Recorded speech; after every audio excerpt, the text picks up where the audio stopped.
नमस्कार, बिहार न्यूज प्रतिदिन में आप सभी का स्वागत है। भारत और चीन के सैनिकों के बीच गलवान घाटी में हुए खूनी संघर्ष में भारतीय सेना के 20 जवान शहीद हो गए, जिसके कारण चीन विवाद को लेकर प्रधानमंत्री नरेंद्र मोदी ने सर्वदलीय बैठक बुलाई, जिसमें कुल 17 पार्टियों के नेता वीडियो कॉन्फ्रेंसिंग के जरिए जुड़े हुए थे। बता दें कि सर्वदलीय बैठक में प्रधानमंत्री नरेंद्र मोदी ने कहा कि भारत एक एक इंच सुरक्षित है और आंख उठाने वाले को भारतीय सेना सबक सिखा रही है। इसी के साथ प्रधानमंत्री ने स्पष्ट करते हुए कहा कि भारत की सभी सीमा चौकी सुरक्षित है। भारतीय सीमा में किसी भी देश ने घुसपैठ नहीं किया है। प्रधानमंत्री नरेंद्र मोदी ने आगे कहा कि भारतीय सेना तमाम चुनौतियों का जवाब देने के लिए सक्षम है। आवश्यक कार्यवाही की जा रही है और जल, थल, नभ की रक्षा के लिए भारतीय सेना पूरी तरह से मुस्तैद है। आपको यह भी जानकारी से अवगत करा दें कि बैठक में कांग्रेस अध्यक्ष सोनिया गांधी ने कहा कि कांग्रेस समेत सभी विपक्षी दल हमारे सैनिकों के साथ पूरी तरह एकजुट हैं। देश के लिए सरकार से उम्मीद करते हैं कि पूरे देश और विपक्ष को विश्वास में लें और लगातार पूरे घटनाक्रम की जानकारी दें, तभी हम दुनिया के सामने अपनी एकजुटता और सहयोग सुनिश्चित कर सकेंगे। देखिए एक रिपोर्ट। विचार रखे हैं वह बहुत ही महत्वपूर्ण है। हम सभी देश की सीमाओं की रक्षा में दिन रात लगे हमारे वीर जवानों के साथ चट्टान की तरह खड़े हैं। उनकी वीरता, उनके कौशल, उनकी सूझबूझ पर देश अटूट विश्वास रखता है। इस सर्वदलीय बैठक के माध्यम से मैं शहीदों के परिवारों को भी ये विश्वास दिलाता हूं कि पूरा देश उनके साथ है, पूरा देश उन्हें नमन करता है। साथियों, पूर्वी लद्दाख में जो हुआ उसको लेकर आपने रक्षा मंत्री जी और विदेश मंत्री जी को सुना भी और प्रेजेंटेशन को भी देखा। न वहां कोई हमारी सीमा में घुस आया है, न ही कोई घुसा हुआ है, न ही हमारी कोई पोस्ट किसी दूसरे के कब्जे में है। लद्दाख में हमारे 20 जाबाज शहीद हुए, लेकिन जिन्होंने भारत माता की तरफ आंख उठाकर देखा था, उन्हें वो सबक सिखा कर गए हैं। उनका ये शौर्य, ये बलिदान हमेशा हर भारतीय के मन में अमिट रहेगा। साथियों, निश्चित तौर पर चीन द्वारा एलएसी पर जो किया गया है, उससे पूरा देश आहत है, आक्रोशित है।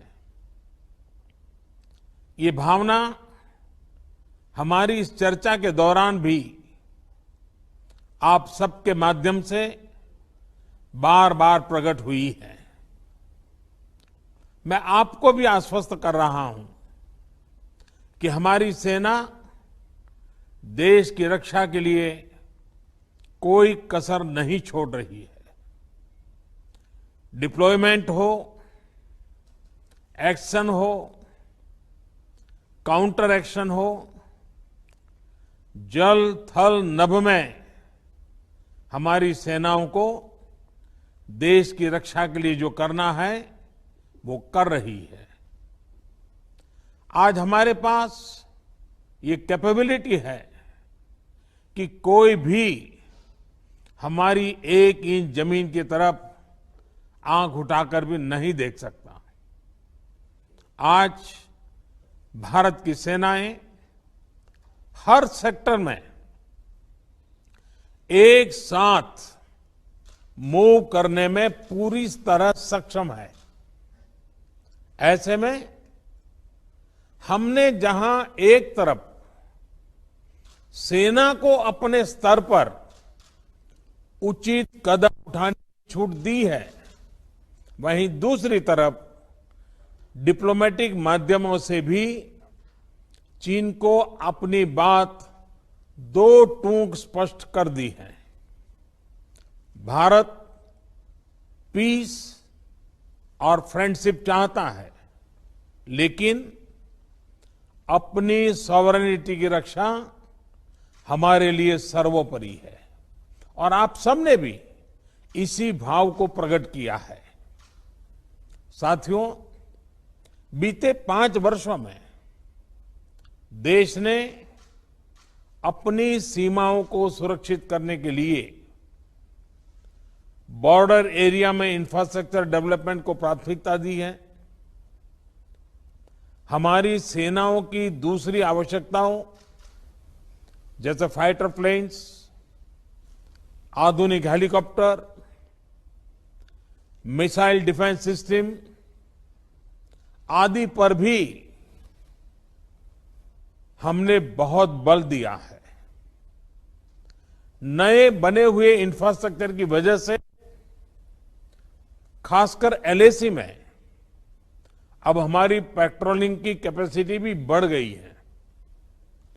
पेट्रोलिंग बढ़ने की वजह से अब सतर्कता बढ़ी है और एलएसी पर हो रही गतिविधियों के बारे में भी समय पर पता चल रहा है। जिन क्षेत्रों पर पहले बहुत नजर नहीं रहती थी, अब वहां भी हमारे जवान अच्छी तरह से मॉनिटर कर पा रहे हैं, रिस्पॉन्ड भी कर पा रहे हैं।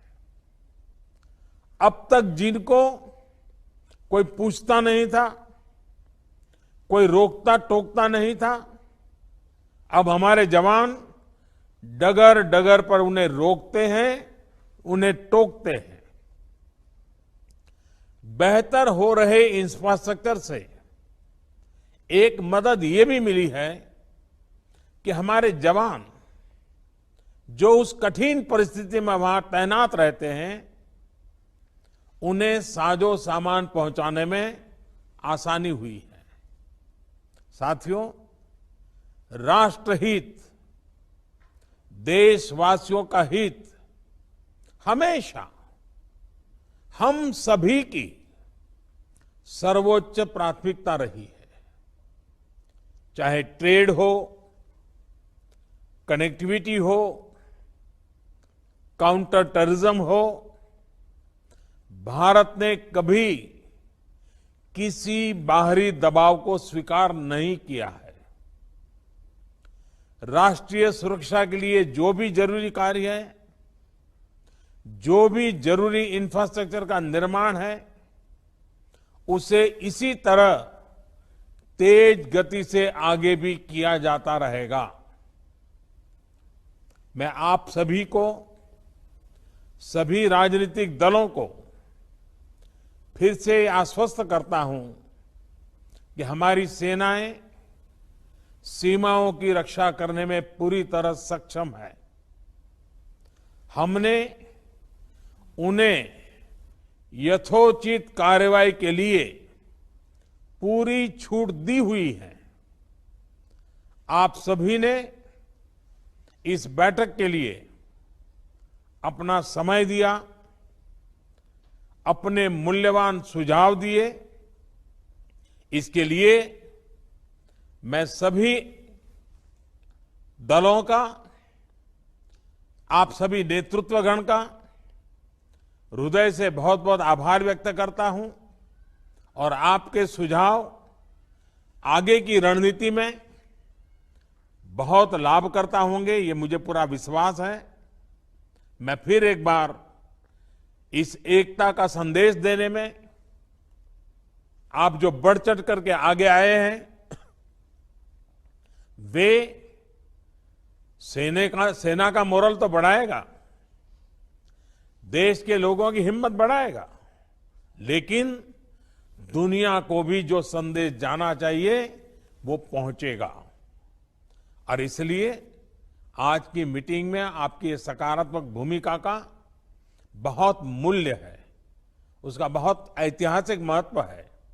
और इसलिए भी आप सभी अभिनंदन के अधिकारी हैं। मैं फिर एक बार आप सबका धन्यवाद करता हूं। नमस्कार।